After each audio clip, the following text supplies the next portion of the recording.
queria que você pudesse explicar um pouco o que você pensou para o time do Flamengo com a entrada do Vitor Hugo na hora da... Não sei se a gente pode falar lesão do Arrascaeta, né? Essas dores musculares que ele apresentou, porque o Vitor Hugo jogou só 15 minutos nos últimos 10 jogos. E no banco você tinha o Lohan, que foi quem talvez tenha feito de melhor forma a substituição do Arrascaeta quando foi necessário. Então, eu queria que você explicasse um pouquinho. Desculpa estar ofegante, que eu estava na zona mista para ouvir também.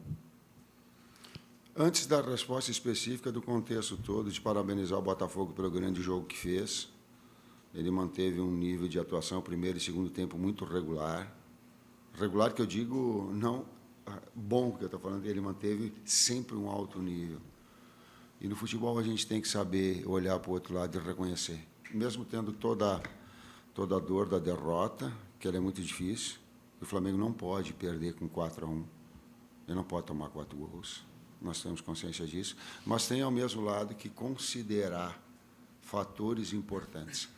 E quando a gente pega situações específicas, é muito pontual e não é do meu perfil. Quando a equipe perde, ela perde no seu contexto, ela perde no seu conjunto. Se ele tivesse entrado bem, com bons resultados, daqui a pouco a pergunta seria a inversa. O conjunto todo nosso, ele não teve, e principalmente quando foi no segundo tempo, ele foi se desmanchando em termos físicos. Ele foi caindo, e a gente olhava e percebia isso. E a intensidade do Botafogo, ela permaneceu, porque ele tem a qualidade, a verticalidade, um time também de uma estrutura física, e com um dia a mais de recuperação. Nesse contexto todo, o jogo. Boa noite, Tite. Boa noite, Matheus. Cidão Marinho da Litoral News.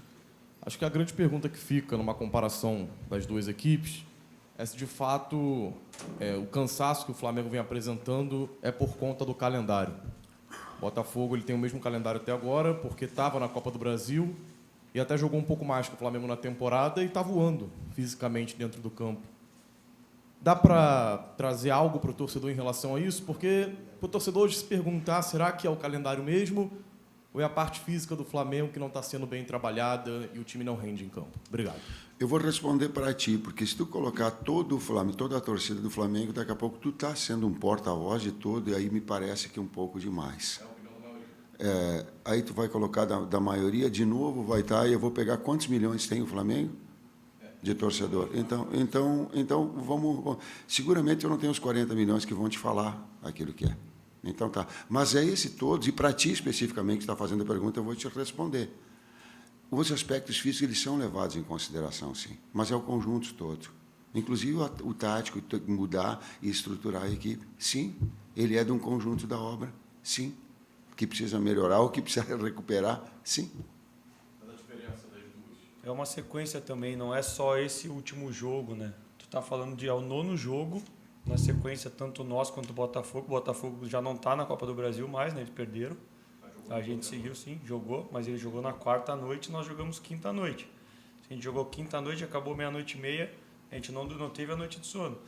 Quando a gente aconteceu no início, saiu a Arrascaeta, não? Sim. O Luiz a gente tentou até o início do dia, a gente tentar trazer o Luiz. Então, quando a gente vem falando de cuidar da saúde dos atletas, da sequência, a gente perdeu 4 jogadores, que a gente não sabe ainda no Arrascaeta, nos últimos 2 jogos. Então, quando a gente fala, e eu falei isso antes da partida, então, quando a gente fala da sequência do calendário, quando a gente fala que a gente tem que cuidar da saúde dos atletas, aí está mostrando por quê. Não é só o jogo e a sequência que o Botafogo... Aí depois tu tem que analisar as trocas e o que o Botafogo fez em cada jogo. Ele não perdeu para o Juventude? Com o time misto? Então, é muito fácil tu chegar no pontual agora, falar o Botafogo correu mais que o Flamengo hoje... O Flamengo tem dificuldade, mas então olha o inteiro também, olha o todo, Fortaleza hoje... Só ouve agora, tu fizeste uma pergunta, seja educado e entenda o outro lado da contra-argumentação e democraticamente o torcedor veja. Sabe o que aconteceu? Mas ouça um pouquinho, seja educado. Tu fez a pergunta, eu estou te respondendo, nós estamos... Sabe o que o Nico perguntou para mim, falou para mim? Desculpa, professor, eu não tinha... Eu digo, não tem que pedir desculpa, cara. Não tem de preocupa, se tu não tem condição, não vai. E vou repetir todas as situações que elas foram passadas antes de nós virmos desse jogo, quando nós vencemos. Quantas pessoas do calendário tem colocado? Eu entendo a tua colocação. Eu entendo o torcedor, porque ele está chateado tanto quanto eu. Mas calma, cara. Discernimento para que a gente tenha, para que tenha compreensão. Senão ela fica assim, ó, ganhou, olha que beleza. E futebol não é assim. E há, sim, a relação de saúde. Os atletas se entregaram pra caramba, cara. Nossa equipe, enquanto a gente pôde, a gente fez frente. Primeiro tempo a gente foi bem na partida. Depois as circunstâncias também vão causando, inclusive as trocas deles, as nossas trocas, a mudança tática que a gente tentou fazer. É um contexto inteiro. Eu só acho injusto vocês compararem um exemplo por causa de uma circunstância de um jogo com o calendário inteiro. Não é a gente que está falando, vários treinadores estão falando. E depois foi a mesma pergunta que eu fiz antes. Encontra qualquer competição nacional, qualquer calendário que alguém vai fazer 15 jogos em 42 dias. Qualquer lugar do mundo, que é sem intervalo. E aí pede desempenho dos atletas. Quarta e domingo, quarta e domingo, quarta e domingo sem lesão. Só encontra um e me mostra que funciona. Vou trazer mais um dado em cima da pergunta. Quando nós vencemos quarta-feira, eu coloquei isso, né? Então não é oportunista porque nós perdemos. Tá? Ouçam e vejam a entrevista do Carlos Ancelotti. É GE que fez. Ele disse que está programando férias para os atletas em meio de temporada, porque o calendário ele é humanamente, ou ele é impossível. Então, não é só, e não é desculpa. Nós estamos chateados, nós perdemos, não podia tomar 4, não quer, é um clássico, dói, estamos tristes, sim, não queríamos trazer para todos, tudo isso é verdade. Mas, gente, um pouquinho de bom senso, para ti diretamente, um pouquinho de bom senso, cara. Mais uma aqui. Tite, Raiza Simplício, da Gol Brasil. Eu queria que você explicasse, eu sei que você não gosta muito de falar de questões pontuais, né? Fala mais sobre a equipe no geral, mas qual foi a tua ideia no intervalo? Você coloca o Everton Araújo em campo e aí dá uma recuada no Léo Ortiz. O Léo Ortiz estava muito bem, inclusive, na minha opinião, jogando ali como volante, achou um belíssimo passe para o Bruno Henrique. Eu queria que você explicasse qual foi a ideia ali. Nós tínhamos que jogar 2 jogos num só, esse e o de quinta-feira. Se eu deixo o Gerson, estoura o Gerson da mesma forma, foi porque nós planejamos isso. Se estoura o Gerson, já que está com a Arrascaeta, nós ficamos com outro jogador. E precisava, porque senão não ia ter o Gerson na quinta. Por isso. E quem tem que tomar a decisão é a gente, no intervalo, e não depois, quando deu 4-1 e ver o que aconteceu. Mesma coisa, se a gente tomasse a decisão e tivesse um resultado positivo, provavelmente a tônica seria diferente. Boa noite, Tite. Boa noite, Matheus. Vinícius, canal Vini Rubro Negro. A justificativa da saída do Gerson eu acho muito justa, realmente. Eu entendo esse fato.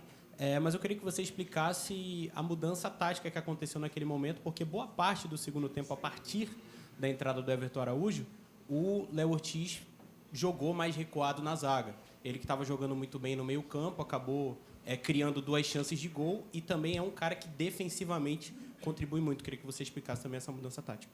Ela teve nas 2, tanto no primeiro tempo quanto no segundo. E foi a mesma mudança tática que fez com que nós vencêssemos o Palmeiras de 2-1 no jogo conjugado de 200 minutos.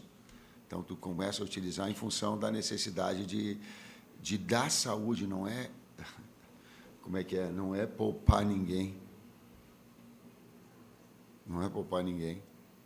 É de dar saúde, é ter o mínimo de saúde, mesmo correndo o risco de desempenho cair, como foi o caso, porque eu não queria tirar o Gerson. Não ia tirar o Gerson. Assim como o Ayrton e o Fabrício. Porque eles vêm de quarta para cá, e aí a sobrecarga nessa sequência, tempo de recuperação, e aí tu perde para... Então, essas 4 substituições, elas foram planejadas lá em função de ter. E volto a dizer isso, hein? Nós estamos tristes, mas eu estou reconhecendo o grande jogo do Botafogo. Eu não quero deixar bem claro isso. Senão ela parece que o futebol só joga de um lado. Não, teve um conjunto todo. À esquerda aqui. Boa noite, professor Tite. Boa noite, Matheus. Queria perguntar sobre a questão do gol, né, tomado o Flamengo muito cedo hoje. Né, mais uma vez, uma bola cruzada, aquele lado oposto ali, que tem uma dificuldade né, de marcação, e a passividade também no nome da bola, né, uma bola descoberta do Marlon Freitas conseguir, né, cruzar, e ali o Matheus Ponte, né, que ataca o espaço ali e faz o gol. Obrigado. Foi desde o início, né, da jogada, não foi só o problema do cruzamento, ele desencadeou quando teve um salto de pressão e eles encontraram um passe por dentro. E aí daí desencadeou, é uma jogada que a gente já sabia que eles tinham. E também por isso do ajuste que a gente fez na sequência no primeiro tempo e um pouco do que a gente fez pensando no intervalo também, para ter um homem a mais dentro da área, para liberar os nossos alas, para pegar a amplitude dos laterais deles e ter os 2 homens no eixo central para já não ter esse cruzamento. Só que aí depois, quando não acontece o resultado, fica mais fácil. O meu primeiro tempo esse lance começou antes na pressão alta. Aqui à esquerda, Tite, tudo bem? Boa noite.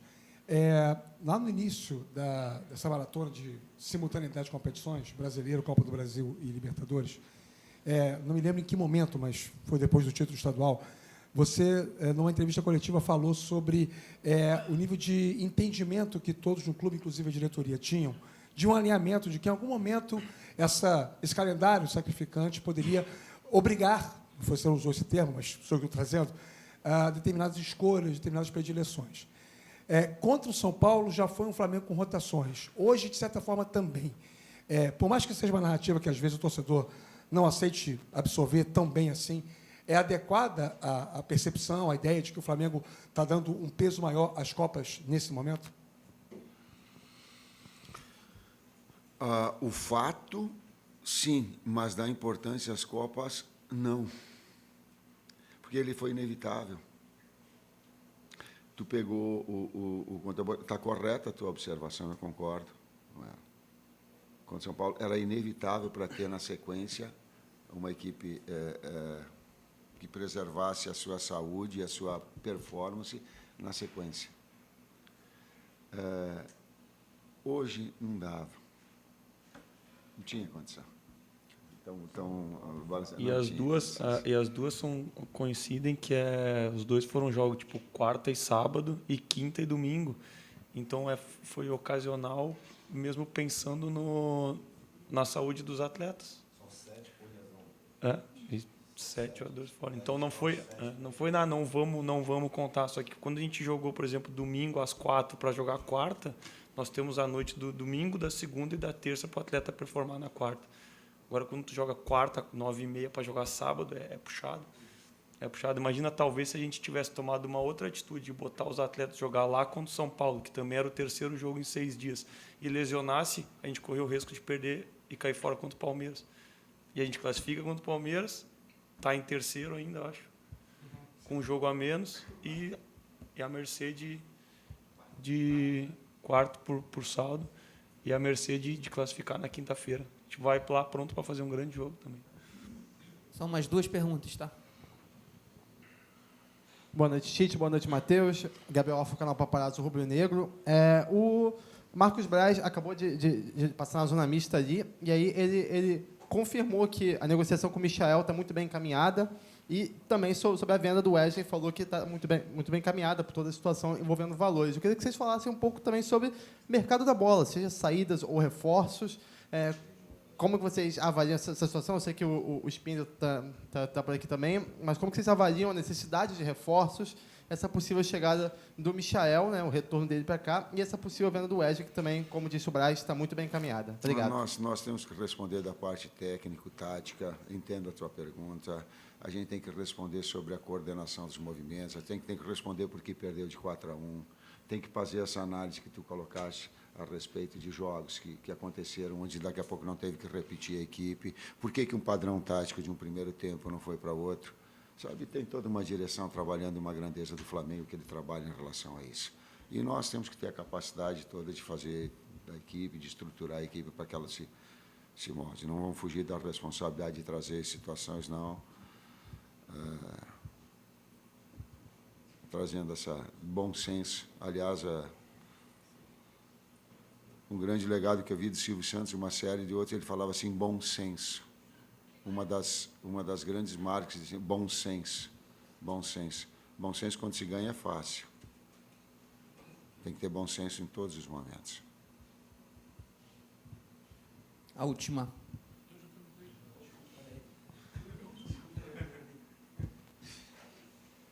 Oi, Tite. Oi, Matheus. David Sharp, do Antenados na Jogada. Então, perfeito. Acho que vale a gente discutir aqui, né, tentar entender as suas escolhas, as escolhas de vocês no segundo tempo.